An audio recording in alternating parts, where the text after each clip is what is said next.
Welcome back. So here's the big question. How do you make your money last as long as you do? That's the perennial question. People ask me that all the time. In fact, I think I've done over 700 second opinions on people's finances since I started my company in 1997. And that is always the question that people have. And sometimes it just requires a few adjustments to their financial plan or how they have their investments and their assets allocated. Or sometimes a new approach is required. So that's all part of getting your money to last as long as you do. But the kind of on top of that, there are a lot of mistakes that people can make unknowingly, or maybe with not the best direction, or maybe not the best information. And they make some mistakes that really impair their ability to have their money last, or for them to be able to achieve their particular objectives, not only for their own personal income, but perhaps for future lump sum purchases or disbursements, helping family members, and then ultimately leaving money to their family, their friends, to charitable causes that they want to benefit. So let's drill down. I've got a lot of these that I want to cover. In fact, there's a total of 10 mistakes. I call it the top 10 mistakes that people make with their money. And I'm going to walk through them one at a time, and I'll get to as many as I can, but we'll come back and talk about them again on future programs. So the first is probably one of the most important. And then again, there's 10, so I'll leave it to you to decide which ones are most important. But number one is emotional investing or emotional decision making. I suppose emotional investing is part of emotional decision making in general, because we make decisions that are non-financial that may be emotional. So we're going to talk specifically about the challenge of making decisions with our money when emotions get in our way. Now, part of it is it's very easy to get attached emotionally, to suspend logic, and to make decisions emotionally when we've had a hand in picking something or where it has a sentimental or other personal value to us.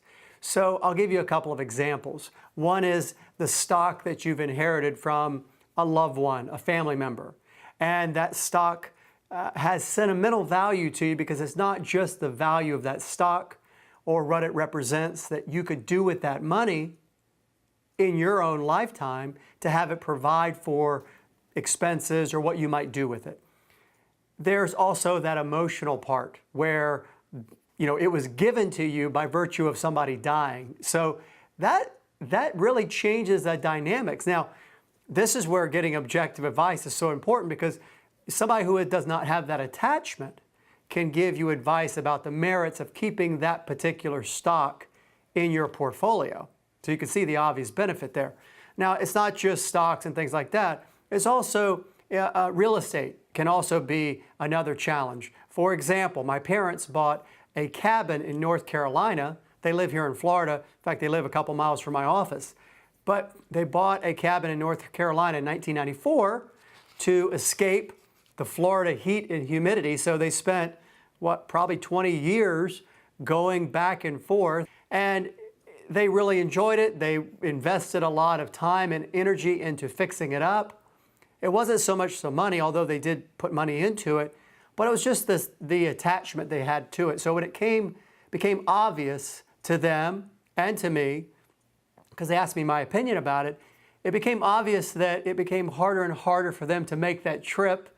The 10-hour drive became a lot longer, and it became impractical. So they knew they needed to sell it and do something else with the money. But even though they knew that, and even though I talked to them about it and talked to them about their alternatives, it still was difficult. So, the reality is I'm not suggesting that this is easy. I'm not suggesting that, that we can, like Spock from Star Trek or the more recent iteration of that type of character, Data on the Star Trek Continues or the Next Generation, that we can somehow just turn off our emotions. We're not robots.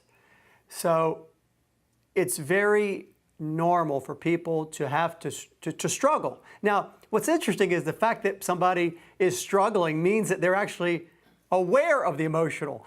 Some people don't struggle at all, and the emotions make the decisions, and there's never a struggle. So the fact that it's a struggle is telling you that you know that there is an internal conflict between what is logical and appropriate and smart, all of those things, and the emotional part. Now, sometimes what happens is that people will make the decision of what they want to do emotionally first.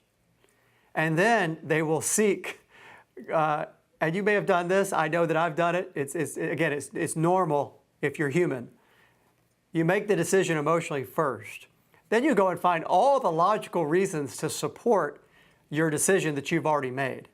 So whenever you feel yourself doing that and you feel that struggle, that's really the time to get somebody to look at where you are, give you a second opinion, give you some perspective that you may not had. I can't tell you how often I see this. And so if you're in that circumstance, don't be ashamed or bashful or hesitant to address it. Sometimes the hardest things to let go of aren't just the losers in your portfolio, but the winners. If you've got a stock that's down in value from when you picked it, you had a hand in picking it, and you see the loss, we tell ourselves, well, it's just a paper loss, right? It's not a real loss. It'll come back. Well, people have lost the value completely of a stock or lost in a very significant way with it just quote unquote being a paper loss. Now, the flip side of that is you could have stocks or investments or mutual funds, whatever it is, or a piece of real estate, whatever the case may be, and it is a real winner.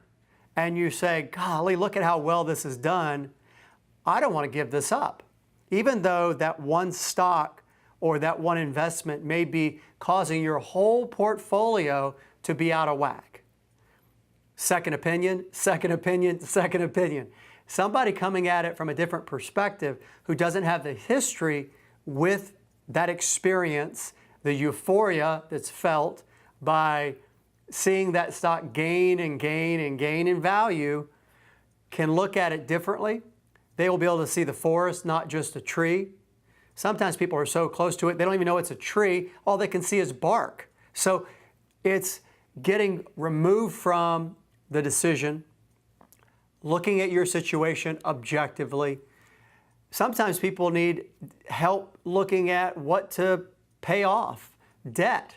Do I pay off my house? It's a complicated decision, but stepping back from it, separating the home itself and perhaps the decisions that led to the purchase of the home, the plans you have for the home, and simply looking at that debt that you have and whether or not you should perhaps sell a stock or investments that have done well for you. Maybe you can kill two birds with one stone, sell some of the investments, pay off the debt, especially if it's a higher interest rate debt, and then go back to building your investments, or recognize that based on the interest cost that you have on your debt, that you're better off leaving it alone, continuing to pay the principal, pay the interest, and let the other money continue to work. Now, you still may need to make adjustments to the portfolio. You still may need to reallocate and rebalance. But that's where the second opinion and the objectivity is so critical. It's a lot of times we can get caught up in that, but you just have to step back and ask for help. And if you do that, you'll be able to plan stronger.